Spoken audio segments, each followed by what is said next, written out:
বিটৰ পালেঙৰ আঙুলি পিঠা আপোনালোকে খাই পাইছেনে? মই কিন্তু খাইছোঁ। আৰু মই আঙুলি পিঠা কেনেধৰণে বনালোঁ, ময়ো বাৰু এইবাৰ প্ৰথমবাৰে ট্ৰাই কৰিছোঁ। আৰু কেনেকৈ ট্ৰাই কৰিছোঁ সেইটো আপোনালোকৰ আগত অকণমান আভাস দিবলৈ চেষ্টা কৰিলোঁ। মই জহা চাউল কেইটামান ঘণ্টামান তিয়াই থলোঁ আৰু তাৰপিছতে বহুত বেছি তিওৱা নাই, অকণমান তিয়াইছোঁ। আৰু তাতে পালেং কেইডালমান একদম সুন্দৰকৈ ধুই পেলাই তাতে অলপমান পালেঙৰ অকল ৰসটো দিয়া নাই, মানে পালেঙে সৈতে মই গোটেই চব্জিটোৱে যিমান পাৰোঁ সিমানটো এটা বাতিত এয়া পালেঙে সৈতে খুন্দিলোঁ।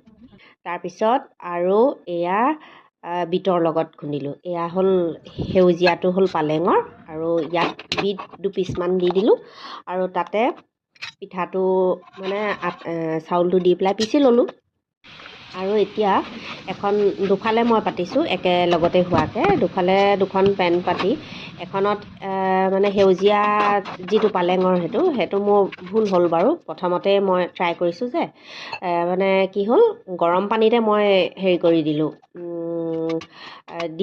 উতলাই পেলাই পানীটো দি দিলোঁ। কিন্তু এয়া আকৌ নেক্সট মানে পিছত বনাইছোঁ এয়া। আৰু চৰি, ভুল হ'ল, মই একেলগতে দুখন পতা নাই, মই বেলেগ বেলেগকৈ পাতিছোঁ বাৰু। কিন্তু এই গুলপীয়াটো কি হ'ল, মই পিছত মানে ঠাণ্ডা পানীত দি পেলাই তাতে গেছত উঠাই আৰু লাহে লাহেকৈ মই সেইটো মানে পিঠাটো মঠিলোঁ যে, তাতে কিন্তু অলপমান নিমখ দি ল'ব লাগিব। মইহে দুভাগকৈ কৰিছোঁ, এয়া কালাৰৰ কাৰণে আৰু দেখিবলৈ ভাল লগাৰ কাৰণে আৰু ছোৱালী হেল্থৰ কাৰণে।